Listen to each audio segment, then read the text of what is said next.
bukan untuk balas dendam. Bapak sudah memaafkan semua. Saya sudah memaafkan, saya sudah ikhlaskan. Udahlah, saya ingin natap ke depan bersama istri, anak, dan cucu. Jangan ganggu saya.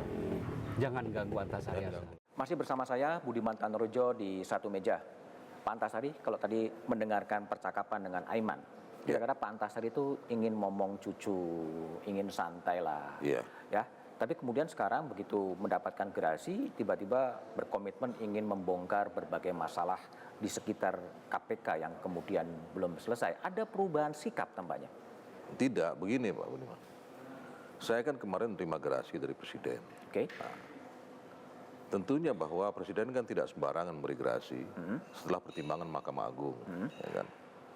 Nah, sekarang ini saya dalam rangka konsentrasi saya adalah upaya pemulihan nama baik. Upaya pemulihan nama baik. Nah, saya ingin perkara-perkara yang saya rasakan dan dipresisikan beberapa sebagian masyarakat bahwa ini rekayasa dan kriminalisasi.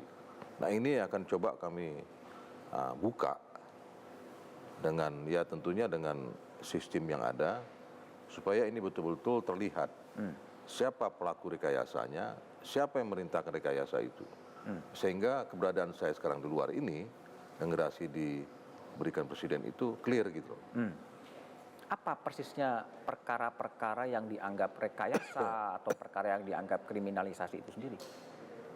Kalau saya lihat tatapan mata dan pertanyaan Pak Budiman ini sebetulnya bukan ke perkara saya, tapi perkara-perkara apa saja yang saya tinggalkan yang belum tuntas. Pada waktu itu memang sebelum saya dimasuk tahanan, Oke. saya sedang menangani IT KPU, dan bersamaan juga sedang mengumpul data kelanjutan BLBI. Oke, ITKPU. Ada apa dengan ITKPU? Ya, kita nilai pada waktu itu adalah sebelum Pileg dilaksanakan, itu semua komisioner KPU bertemu saya. Oke. Mengatakan bahwa semoga Pileg dan Pilpres ke depan ini pada waktu itu akan berjalan lancar. Oke. Karena alatnya kita baru adakan. Kita baru beli dengan sistem ICR katanya. Tapi beberapa lama kemudian setelah penghitungan suara Pileg selesai, bahwa alat ini akan di-grounded, tidak dipakai. Alat ini di-grounded. Nah, tidak dipakai. Saya jadi pertanyaan, loh, kemarin bicara begini kok sekarang begini? Ada apa alat ini? Apakah asumsi saya? Apakah ini alat sudah tidak bisa dipakai lagi, rusak? Jadi beli alat rusak? Atau alat ini sudah direkayasa sehingga error terus? Menguntungkan bagian orang kan? Nah, untuk itu maka kemudian saya memerintahkan Pak Haryono, wakil saya, untuk bertemu KPU, komisioner KPU, untuk bertanyakan ada apa itu, kok di-grounded gitu kan. Nah, ketika Pak Haryono sudah mulai pull data dengan beberapa sumber yang diperlukan pada waktu itu, lapor ke saya bilang lanjutkan. Nah, tidak berapa lama, tidak hitungan minggu, saya terus digiring ke tahanan. Digiring ke tahanan? Ya. Jadi Anda merasa yakin bahwa digiring tahanan itu karena Anda akan membongkar dugaan korupsi yang ada di ITKPU? Persepsi ya. Persepsi, Kalau kira-kira. tidak ada masalah apa? Kalau tidak masalah apa? Kalau bukti awal soal ITKPU itu di apa sebenarnya? Sampai Pak Antasari yakin bahwa ini ada masalah dalam ITKPU? Ya sebetulnya itu yang sedang kita pull data. Kan tahapan kalau kita ada indikasi korupsi itu kan kita lakukan pull data dulu di tingkat penyelidikan. Artinya dari pull data itu dengan data yang ada kita analisa apakah telah terjadi tindak pidana. Itu penyelidikan. Nanti masuk penyidikan, kita mengumpulkan fakta. Dengan fakta itu apakah terjadi siapa pelakunya gitu. Sampai Pak Antasari Ashar digiring ke tahanan, data apa yang diperoleh untuk ITKPU?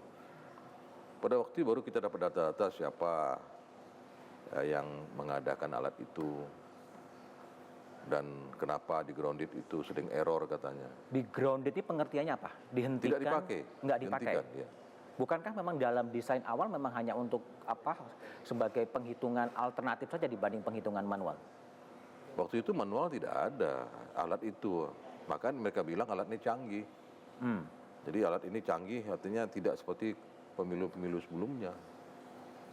Jadi feeling Anda sebagai penegakan hukum ada dugaan korupsi di IT sehingga di IT KPU sehingga itu tidak bergerak secara maksimal gitu ya? Iya, ada sesuatu gitu. Ada sesuatu Tidak ya? hanya korupsinya, mungkin ada rekayasa penghitungan suara lah. Rekayasa penghitungan suara? Iya. Dari mana dapat dugaan rekayasa penghitungan suara? Karena pada suatu ketika pernah kita lihat dari media elektronik ya, bahwa si A itu dicoba dia, setelah pileg dicoba hitung dia, ternyata dapat nilai 1 juta. Padahal mata pilih di daerah dia itu hanya 100.000.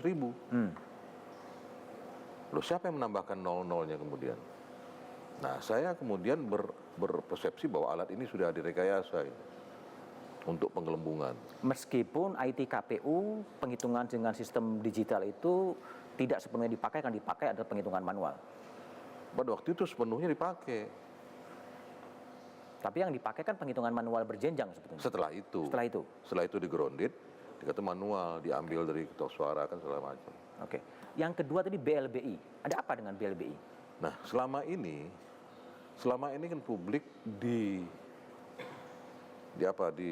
diberikan masalah apa BLBI ini BLBI swasta. Oke. BLBI yang diberikan pemerintah Orde Baru pada waktu ke bank swasta. Nah, kita ketahui bahwa BLBI ini waktu itu pemerintah Orde Baru mengucurkan 600 triliun. Oke. Nah, 154 triliun untuk bank swasta. Nah, itu sudah ditangani kejaksaan. Dan barang-barang hasil didugaan korupsi itu sudah disita BPPN dan dilelang. Jadi saya menilai itu tidak perlu lagi. Tinggal saya selaku Ketua KPK mensupervisi kejaksaan, mari kita hitung berapa jumlah yang sudah dikumpul kejaksaan dengan sudahkah balik uang negara ini, itu satu. Itu sudah kita tidak terlalu pusing ke situ. Tapi pertanyaannya adalah 446 triliun lainnya kemana? Ternyata diberikan kepada bank pemerintah, bank plat merah istilahnya pada waktu itu. Loh, itu tidak ada kasus. Seolah benar. Apakah benar? Nah, kemudian itulah yang sedang telusuri pada waktu itu. Bahwa kita akan usut. Karena apa? Karena menurut informasi yang ada sama saya coba pelajari bahwa akibat pada obligasi rekap pada bank pemerintah pada waktu itu, di setiap tahun APBN itu tercantum 50 triliun harus kita bayar. Dari mulai tukang becak sampai presiden. Jadi sampai kemudian Pak Antasari digiring ke tahanan, upaya penyelidikan BLBI ini jalan atau berhenti? Berhenti. Dan setelah Anda kemudian keluar, Anda ingin meneruskan kembali mendorong KPK yang baru sekarang untuk... Oh, tidak mungkin. Tidak mungkin? Loh, saya bukan siapa-siapa lagi. Kan ingin membantu kalau membaca pemberitaan. Kalau diminta. Sekarang belum ada permintaan soal itu? Tidak ada. Nah, sekarang sudah ada komisioner KPK baru. Ya monggo. Jadi teruskan kasus Senturi yang belum tuntas.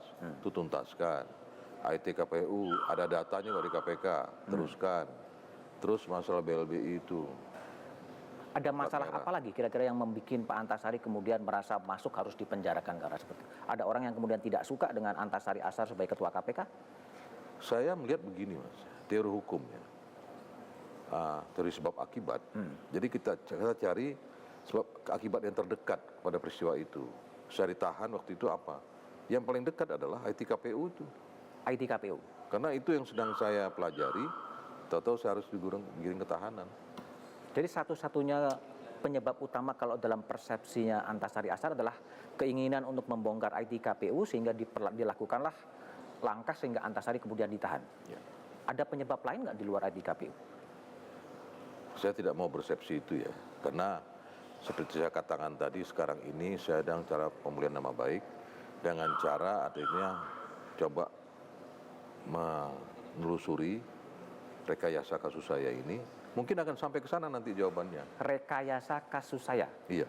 Berarti Pak Antasari Ashar tetap merasa bahwa hukuman PN, PT, Mahkamah Agung, Kasasi, dan PK dianggap sebagai sesuatu yang tidak ada dan tetap merasa bahwa tidak bersalah gitu. Begini, setelah persidangan berjalan, saya kan mendengar dakwaan. Di dalam dakwaan itu berbunyi bahwa terdakwalah yang menghendaki matinya korban. Hal itu terlihat dari terdakwa pernah mengancam korban. Mengancam korban? Dengan cara mengirim SMS dari nomor saya ke nomor korban. Saya berpikir kapan saya bikin SMS.